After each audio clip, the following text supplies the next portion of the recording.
Gator bait chant. And if you're a sports fan, you've probably heard it many times. Well, it's now being banned at all UF athletic events. The university's president said that the cheer is associated with racist imagery from the early 1800s.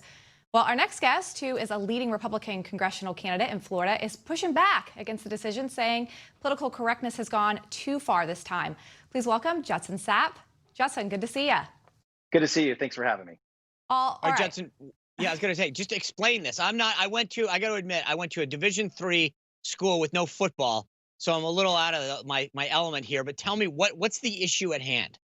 Well, football is very big in the South. That's no doubt about it. Yeah. So what happened was Gator bait was a cheer that the University of Florida player introduced to it, basically saying, if you're not a Gator, you're Gator bait. And suddenly the UF president decided that it was too much for students. It could hurt their feelings, and it's politically incorrect. It's just absolutely ridiculous. There's no historical basis for that.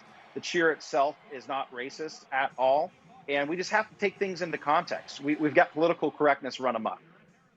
I know Lawrence Wright, who is the player who actually came up with this, has called for it not to remove. So what sparked all this to actually start? Well, you saw what was going on in the country, and suddenly everybody decided to become a snowflake. And unfortunately, the UF president thought that he would appease some upset students and Democratic alumni, and decided to ban it to try to get a headline, I guess. I told the UF president in a statement that if I get elected to Congress, I'm going to go to the games wearing a Gator bait shirt, and he's welcome to pick out a sitting member of Congress. Keep in mind, we do help them with federal funding. Well, it's interesting. The thing that I found ironic about this is you didn't go to the University of Florida, right? No, absolutely not. And but the thing is, I think your congressperson, especially with the university that's in your district, needs to stand up. And we need to stand up against political correctness, and we need people that will fight.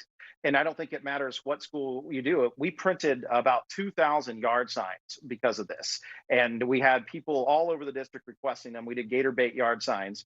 And what was amazing is about 3 or 4 requests a day were from, believe it or not, Georgia fans, who's U.S. arch rival, and they wanted to put them up too. So that was phenomenal. That this didn't matter what school you went to.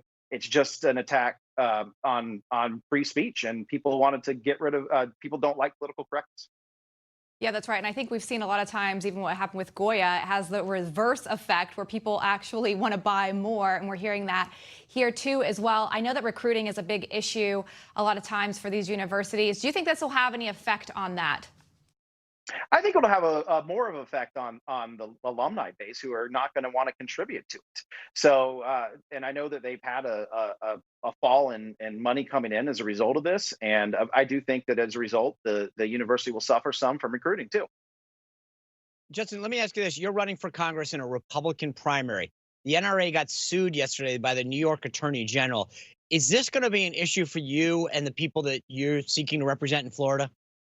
Well, I mean, it just goes to show what the Democratic Party will do to take away our guns. And this was an absolute attack on that.